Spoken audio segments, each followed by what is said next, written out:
Dobrý večer. Priatelia, sú tu nejaké mami dnes večer? Mami, matky. Ste tu nejaké? Prihláste sa, nebojte sa. Výborne. Ale nie staré matky, matky. V každom prípade hovorím, že vy, 1, 2, 3, 4, si zaslúžite od nás mužov o mnoho väčšie uznanie a rešpekt, taký skutočne dostávate. Naozaj, lebo za tých 9 sekúnd toho mužského orgazmu vy máte 9 mesiacov trápenia. Každá sekunda toho nášho orgazmu to 1 mesiac trápenia. Hej, najprv tie zmeny nálad, a potom tie hormóny a hmotnosť a nakoniec aj ten pôrod. Je to náročné. Je to náročné a to dieťa, aj keď vypadne, podobá sa na fotra. Chápem, že to musí byť ťažké, ale takto zariadila príroda, lebo keby sa to dieťa náhodou podobalo na matku, tak foter opustí rodinu. To je evolúcia, tak to funguje.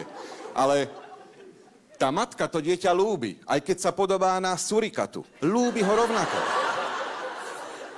A keď pozerám aj tu v sále, veľa mužov zapadá do toho profilu. A teba maminka ľúbi, nie?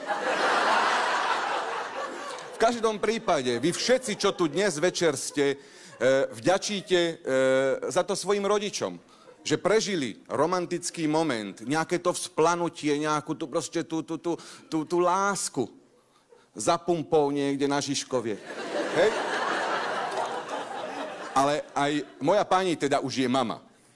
A moja pani už je mama, my máme dcéru a moja dcéra sa teraz rozhodla, že nám bude rozprávať príbehy. Ona má 2,5 roka.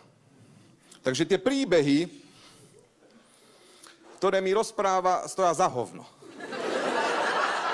To proste nemá úvod, jadro, záver, nič. Ona iba ako keby testovala, že koľko dokáže za sebou proste slov dať v jednej vete. A tato, Ferko sa pokakal v bazéne. Tato, prečo sa Ferko pokákal v bazéne? Tato, kako mu trčalo z riťule. To sa pýtal moje pani, čo to rozpráva. Ona, že áno, boli sme na kurze plávania a tam nejaké decko sa vysralo do bazéna, tak zrušili celú hodinu. Priatelia, vy ste vedeli, že deti do 3 rokov na plaveckom kurze sa neučia plávať, ale učia sa potápať? To ste vedeli? To mi fakt bude dobre, keď budeme na dovolenke v Chorvátsku. Že, kde je Tereza? No, tá sa potápa. OK. Tak ona sa už nevynorí. No ne.